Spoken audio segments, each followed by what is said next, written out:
So here's me. I have worked at LEA for 12 years now. And I think I didn't even know anything about Big Night until I started working at LEA. And so my first year working there, it was just this unbelievable experience. And since then, I've been way into it, as hopefully other folks will get there because it's pretty neat.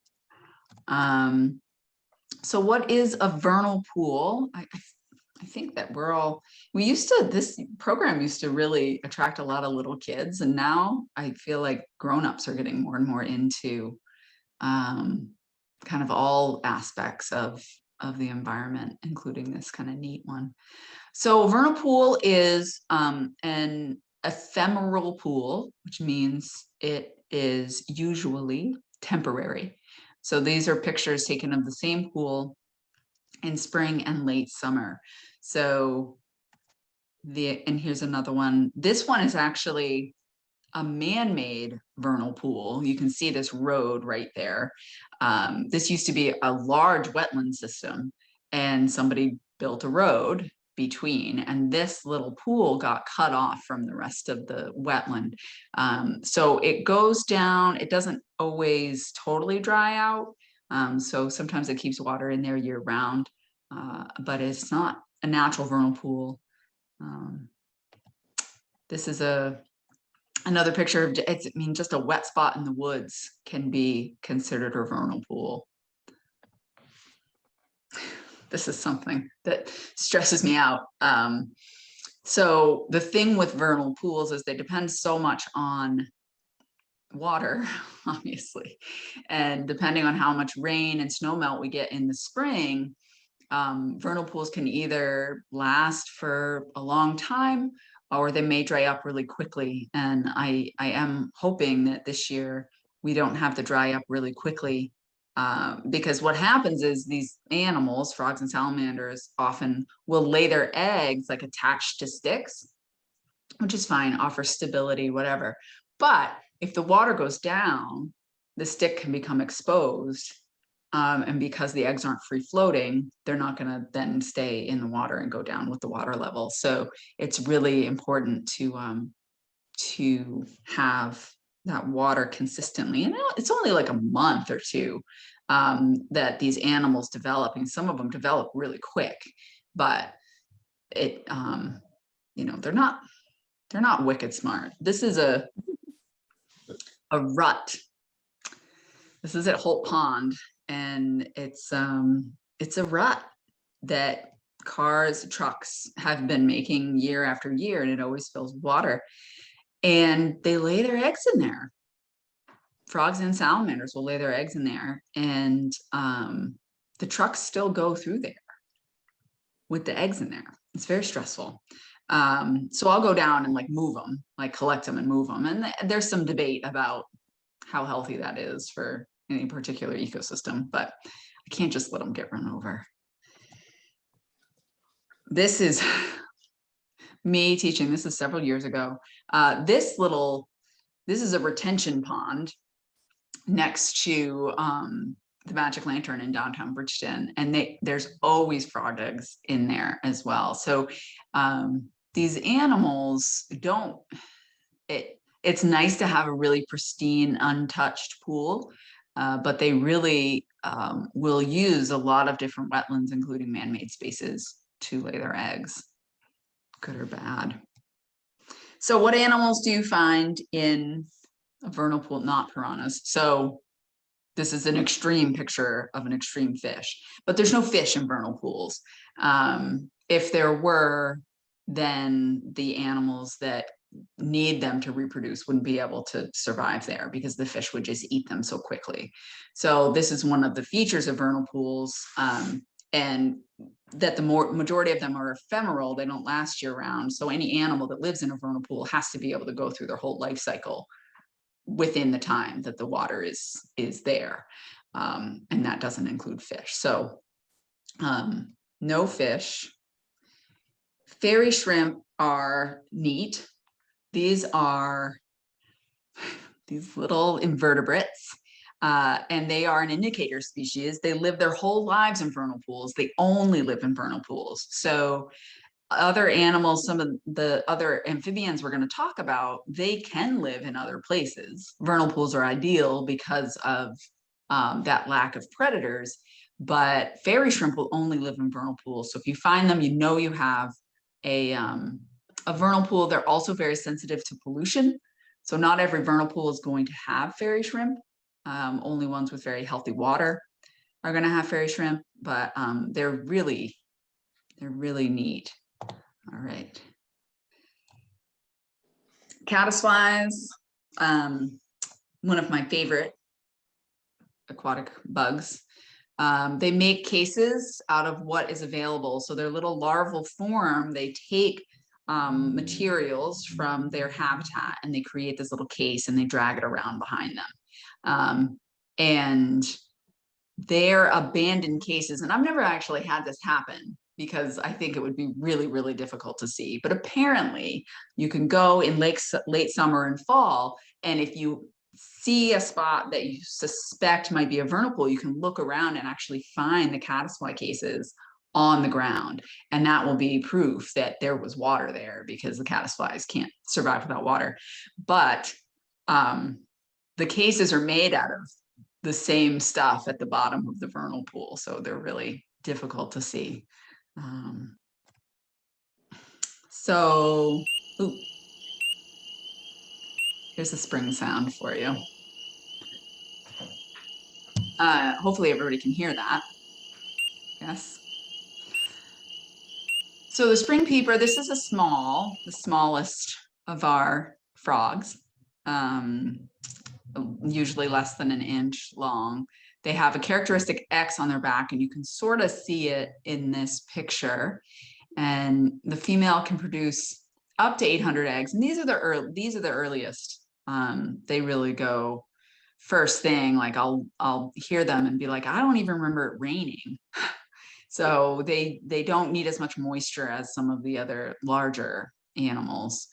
And this is a little girl who just graduated from high school at one of our summer camps years ago, and with this peeper on her shirt. And that's about the size that they get. It's pretty amazing. And on big night, you got to have your eyes peeled for these little tiny ones, because they look like little pebbles in the road. So it is important to have a high-powered flashlight and keep your eyes peeled for all of the animals. Wood frog, this is another fun sound. Sounds like ducks quacking. Is that kind of the wood frog sound? They lay a lot of eggs at a time, up to 1,500 eggs. They have this distinct robber's mask, and they're a little bit bigger. Oops. Here's a couple on big night, and they're neat they're all neat in their own way, but they change color with their surroundings. It's not like a chameleon, like super fast, but if they, like these two are both wood frogs, but they clearly come from kind of a different habitat.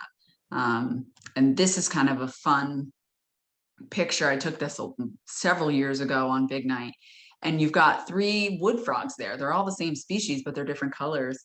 So I like to hypothesize that the reddish one was in oak leaves, and the very pale one was in beech leaves, and the brown one was just kind of under a log in the dirt. But that's me just making up stories because it's fun.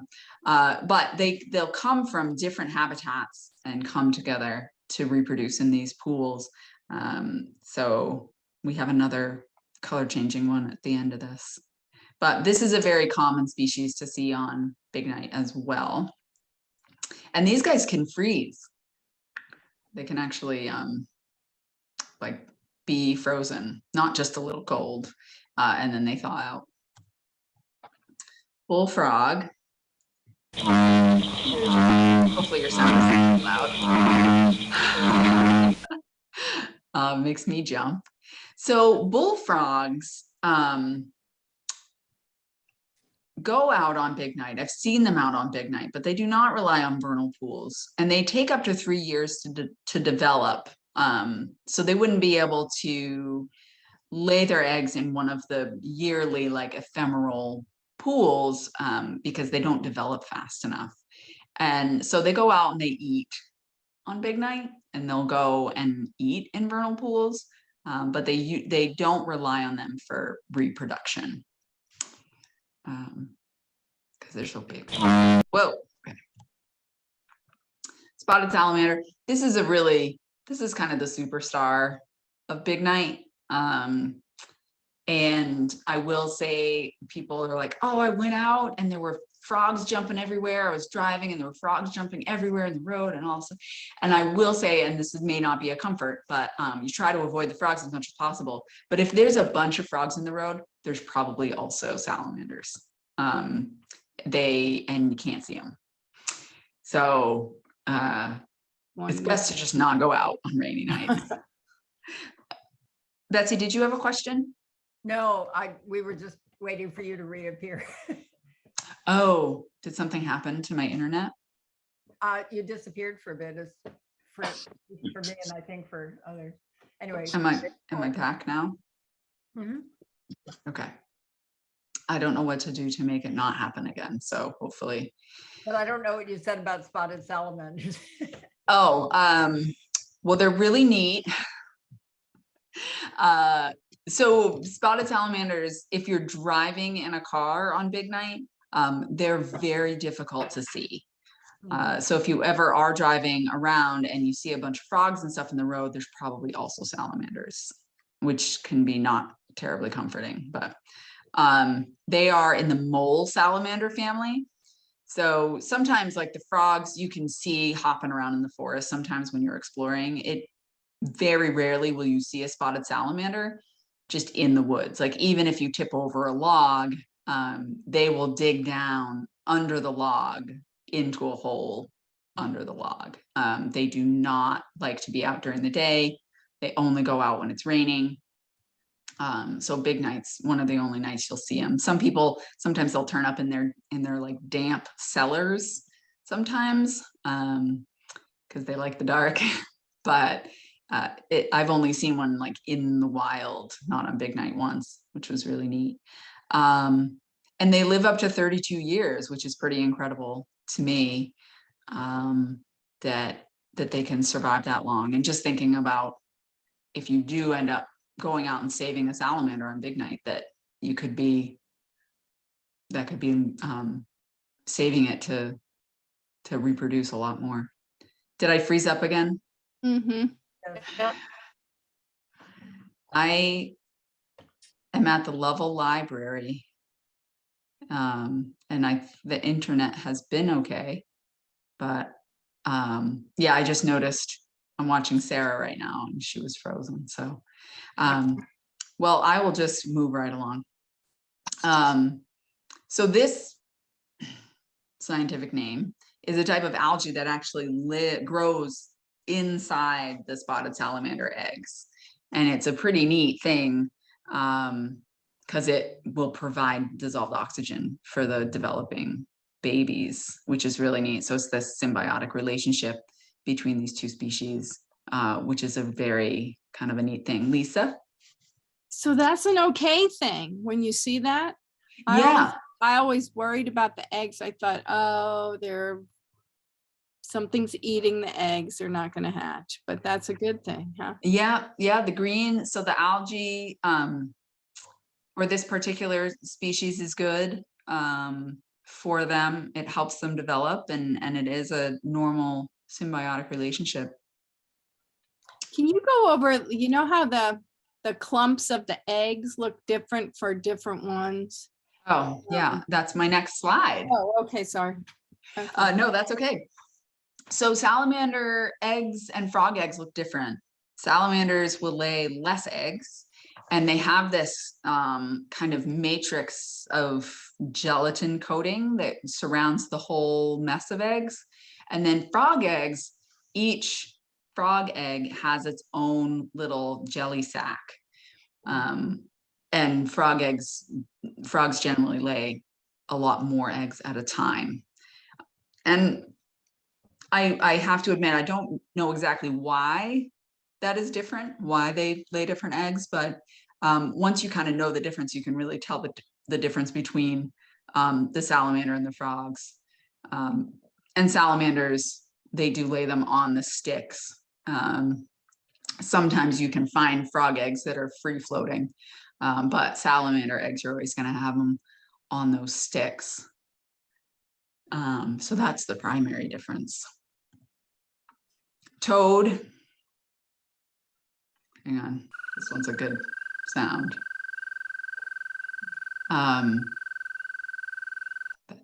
It's quite intense, especially if you have more than one at a time. I've been out kayaking and had like tons of them around me, and it just is so loud and overwhelming.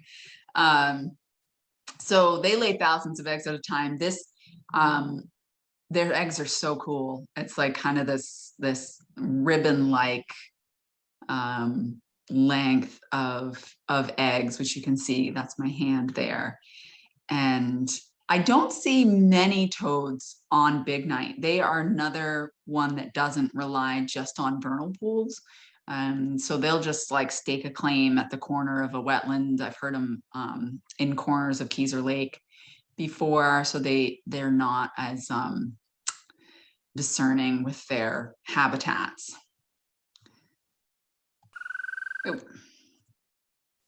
Great tree frog. These are very difficult to see. 2 inches long, lay up to 2,000 eggs, and these ones can change color. Here's the sound.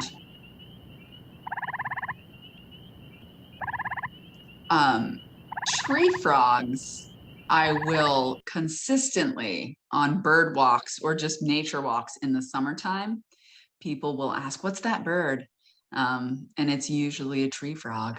They sing throughout the summer. So you'll hear them, and they're high, and they're tree frogs. So they're up in the trees. So they pretend to be birds, but they are frogs. And they have this cool marking on the backs of their legs here, this bright yellow marking, which is supposed to kind of put off predators as they are jumping away. Nope. And then this picture is a dead tree frog. Sorry if that is sad to anybody, but I found this on a hiking trail on Baldpate Mountain, one of Loon Echo's properties. And I thought it was a toy. I thought it was like this little plastic toy because it was so vibrantly colored. And it was a gray tree frog that was camouflaged to match lichen on a tree. And I tried to preserve it and it didn't work. It just got really gross. But because the color fades really quick. So you have to get it right away. But that was kind of neat. And that was in Maine. You know, I think of those kind of weird colorful frogs being a South American thing, but that was right here. So they usually are gray, but they can be other colors as well. Red-spotted newt, these are fun. They start their lives in the water, and then they red-effed stage. So I think probably a lot of people have seen these little reddish orange newts, and this is what I call the teenager phase. It's kind of like the middle of their life, and then the adults actually go back into the water and are aquatic for the rest of their lives. And so their tail kind of grows into this rudder-like thing. They aren't bright red anymore. I'm not sure what I guess the bright red would be a defense mechanism. It certainly makes them more visible, which is good for us. And they're pretty neat. Redback salamanders, these guys are actually terrestrial. They lay their eggs under logs.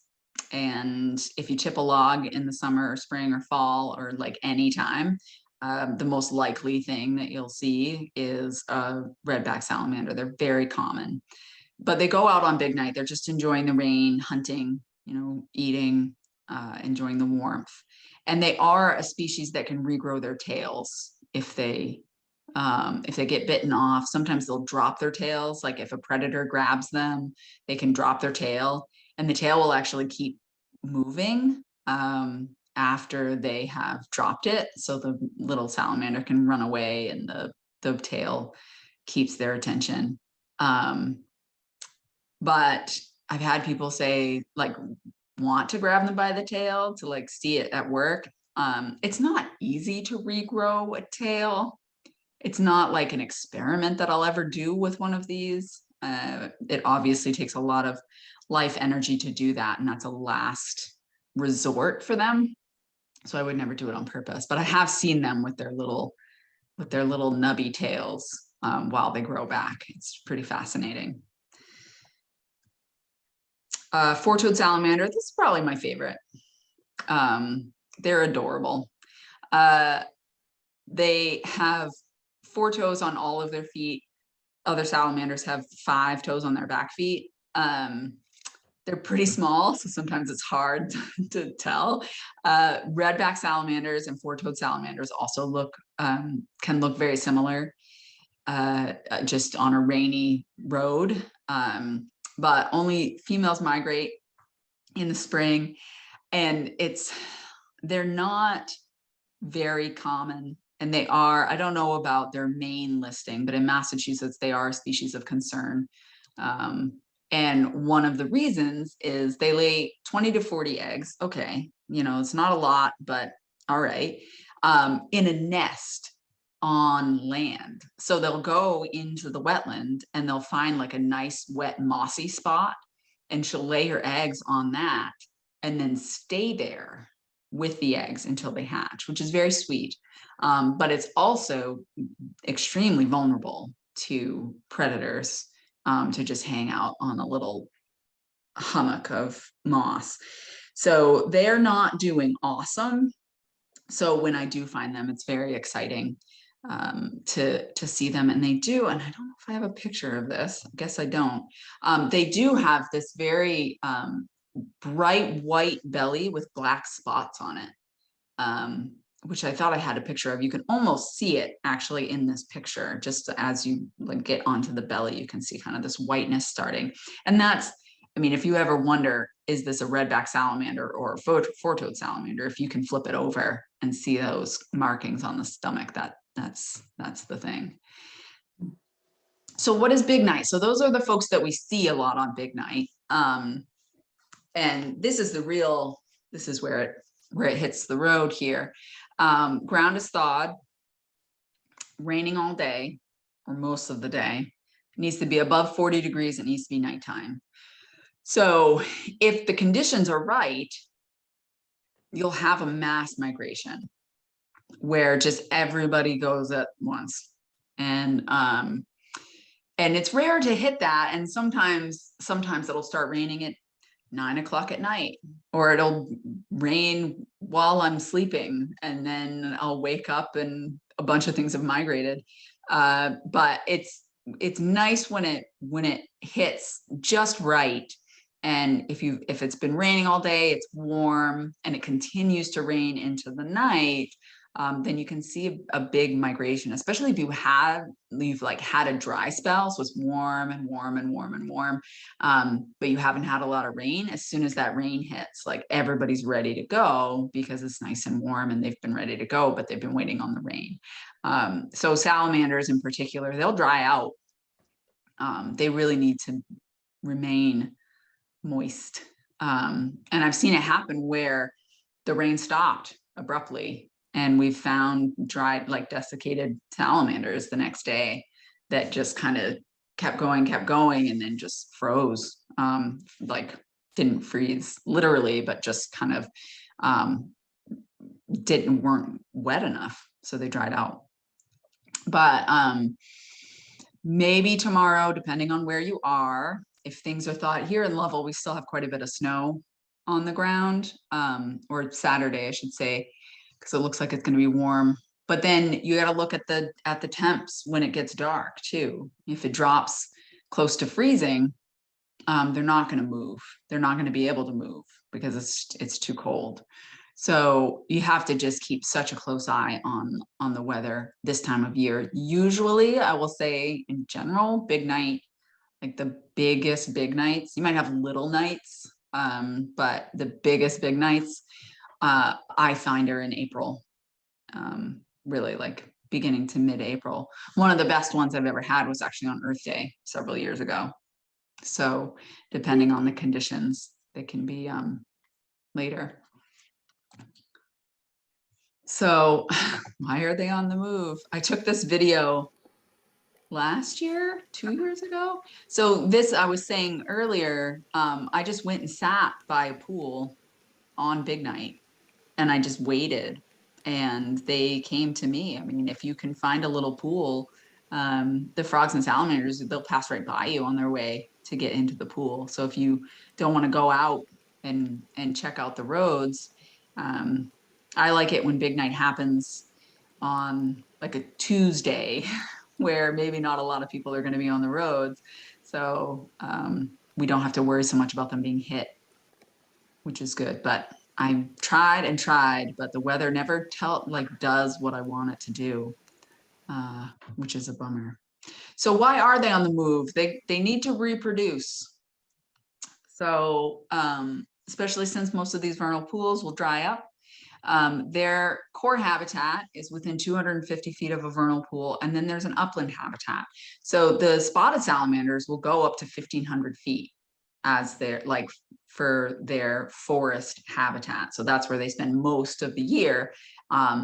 Is pretty far. I mean, it's pretty far, really, for some tiny little animal away from the pool. So they have to get there to reproduce, and they might stay a couple of days and then they go right back. It's a very short process for them. And for the spotted salamanders, the males will go first and lay these little spermatophore packets of sperm that just like sit on the bottom of the pool, and then the females go and they will actually like suck the spermatophores up into their bodies and fertilize their eggs and then lay their eggs. It's not terribly romantic, really. But the frogs, they'll suction cup together like the picture I showed you earlier, and they'll actually hop around. The female's on the bottom and she'll hop around with the male on her back, which is really funny to kind of watch them just stay together. And he hitches a ride. So here's my favorite thing to see is a log in the woods. This is the upland habitat. So under this log, there might be spring peepers, wood frogs, spotted salamanders, and then this is a blue spotted salamander, which I have never seen before, but I would very much like to. They're not as common as the spotted salamanders, and they're only found in certain places. But every year I hope to see one, but I never have. So hopefully somebody sees one here. But this is the upland habitat. So they'll just make their way, they'll tunnel underneath these logs. Wood frogs, they'll just like hunker underneath some leaves. I mean, this is one of the arguments we talk about, not like raking all your leaves up in the fall or over the winter to kind of leave things be. And we talk about that for like cocoons, like there's certain butterflies and moths and things that need that leaf litter to, to lay low. But there are also amphibians that will use that leaf litter to tuck under until the spring. So you can say, even if you're just lazy, you can just say that you're saving the wildlife by not raking your leaves in the fall. Why are they in the road? This is a fun video. If it works. He's moving really fast. This is here in Lovell a couple of years ago. So again, here's our habitat picture, and here's a road just through the habitat. So they have to get to the vernal pool. And if there's a road in the way, they'll just go. I mean, they don't know, they don't understand. And there are some communities that are, sometimes there's a culvert just naturally under the stream or under the road that animals can use. And there are communities that are actually building wildlife corridors, specifically in areas where they know that there's amphibians crossing. That's a really neat thing, a project that I would love to see more of in Maine, where if you know that there's a vernal pool nearby, you just kind of build a little tunnel underneath. But they have to, I mean, this is their instinct, they have to. And it happens on old roads, but then also the laws protecting vernal pools in Maine aren't terribly strict. I believe you can't develop within 75 feet of a vernal pool, but there's also significant vernal pools which have certain species in them, and you can map it out and report it and have it be on the books as significant. And then there's just other vernal pools that aren't considered significant. They don't have the right types of species, or they don't have the right number of egg masses to be considered significant, which I think is kind of about, like, I think even if you only have 3 spotted salamander egg masses instead of 5, I still think that that's an important habitat. But the laws are the laws. But as you can see from this, 75 feet is not enough. Even if the law is that you can't develop within 75 feet, great. So you're 75 feet out, but that's still eliminating a huge part of their habitat. The vernal pool on Dugway Road in Bridgeton that we would visit, the land got sold around it, and they built a driveway right next to the pool and cut down a ton of trees right next to the pool. So I'm going to go visit this year. This is going to be the first year since this construction happened, but they built their house within this 1,500 feet of the pool. So I imagine it's not going to be nearly as active. So what can we do? Help them cross the road. So we used to gather in Bridgeton to do a big night event. And when I lived right in Bridgeton, it wasn't a big deal to me. But now that I live out of town, and also the more I know about it, don't drive on big night. Don't drive long distances on big night. So a lot of people near their homes, they have this experience, like you're driving, you're almost home, and then suddenly there's frogs in the road. So you clearly have a place near your home that has this migration happening. So if you really want to see these animals, or if it's a busy road, you can stop. I will say, if it's a really busy road, you have to just keep going. It's really hard to do if you see them, but it can be very dangerous. This kind of work can be very dangerous. So I try to discourage people, especially on main roads, from doing this work. The good thing about Big Night and the good thing about Maine is we're a pretty sleepy town, and if it's raining all night, the Big Night will happen in the middle of the night. It's not happening during rush hour traffic, which is good. So the risks here in Maine are fairly minimal, considering how slow our roads can be at night. So find a pool. This is right next to my house. This is like a fire pond. This isn't even a natural pool. This was a weird, pale salamander. So all these white spots, those are the spermatophores that the males lay. And this is called a congress of salamanders, when you can see these large amounts. So it's neat on Big Night to go out. You can help them across the road, but if you can figure out where they're going once they are across the road, if you can find the pool, it can be a really incredible experience to see that happening. Nope, there he goes again.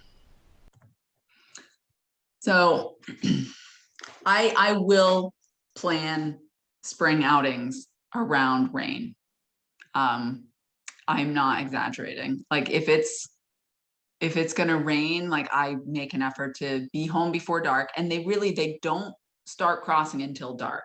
So you've got until dark, and obviously the later we get in the season, sunset is now getting later and later. So if it doesn't happen until April, you've got some time to get home. But I try to avoid that as much as possible for obvious reasons. And I have stopped in the road, and I have helped salamanders across the road, randomly stopping when it's raining out. But I try not to put myself in that situation because it's not safe for me, and it's also not safe for them.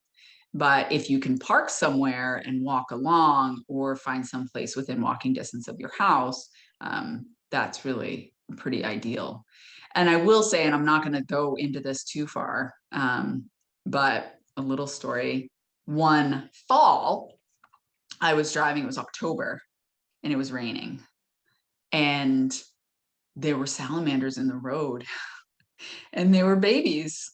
They were the little baby salamanders leaving the pools, like leaving their wetlands to go find an upland habitat. And I ended up stopping. There were leaves all over the road because it was fall. And my cousin was with me, and she's like, it's fall, it's not spring, it's not big night. She gave me a hard time.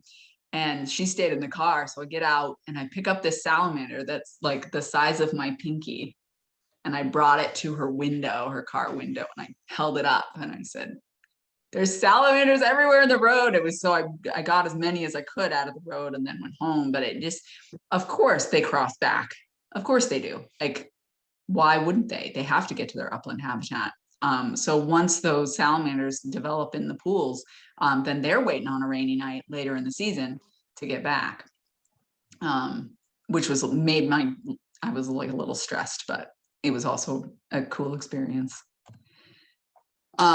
Share with your friends and family. This is another thing you can do. I will keep track of the weather for my loved ones and say, hey, you think you could get there and back before this time?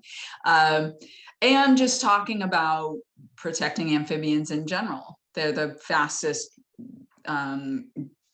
decreasing group of species on Earth because they need two habitats. They have two habitats. So it's not like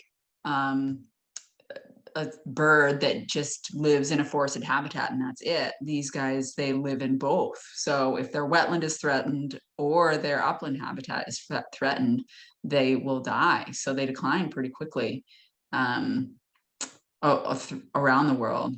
So if you do go out, parents with children at all times, this is a thing. I'm sometimes the child too, though.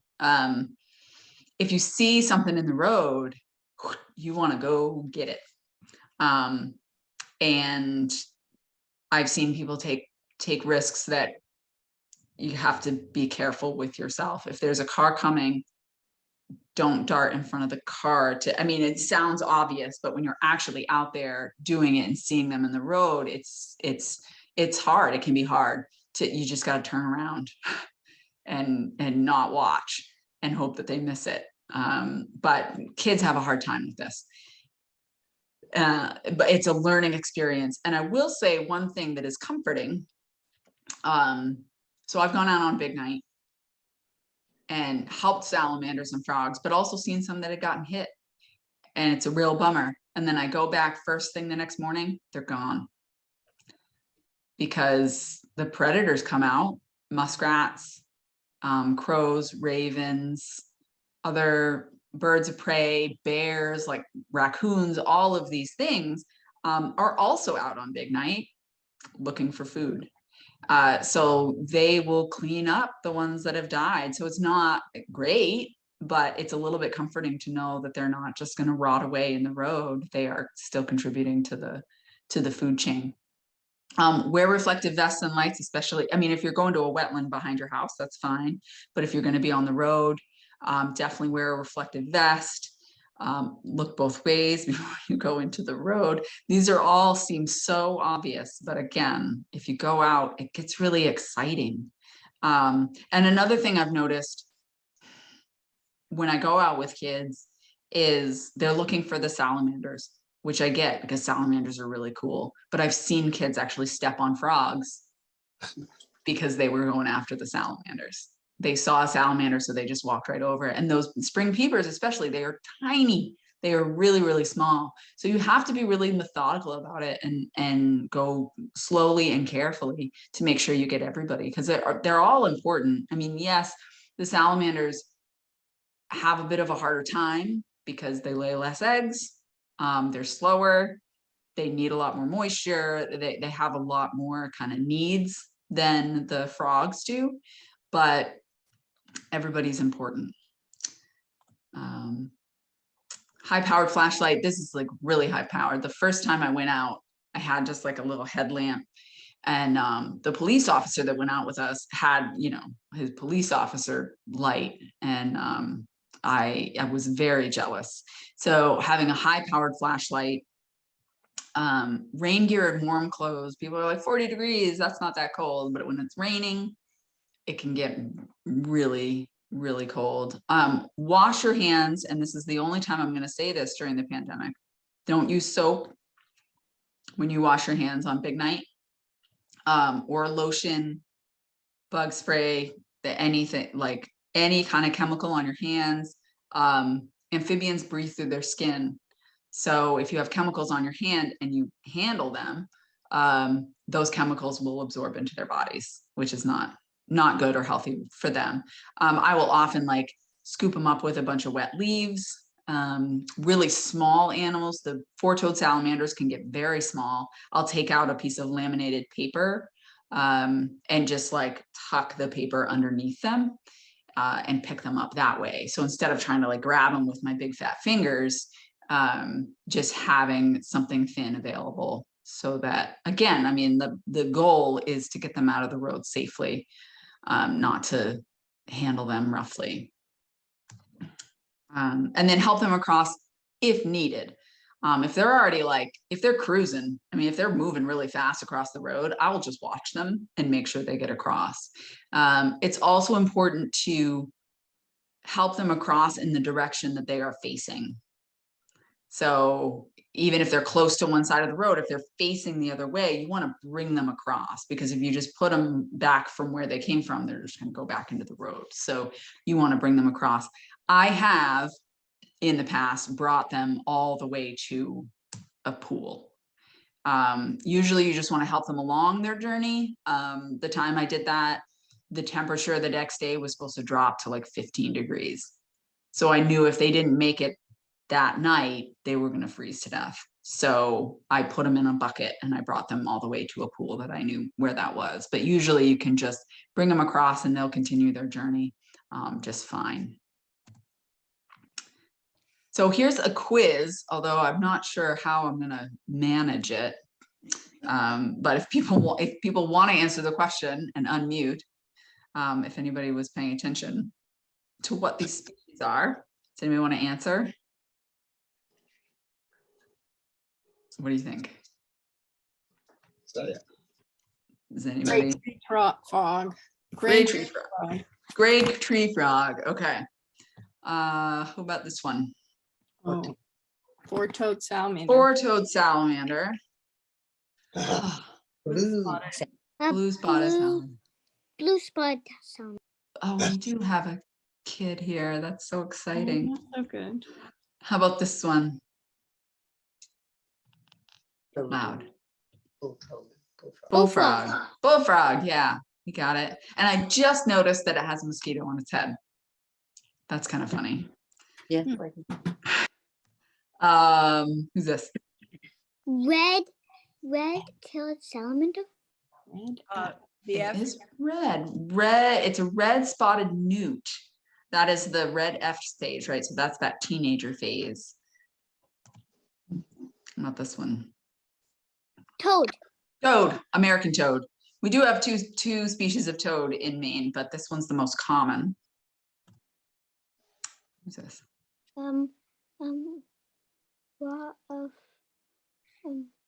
Tree. That's the peeper, isn't it? It's not the peeper. This is the one with the robber mask. It's the wood frog.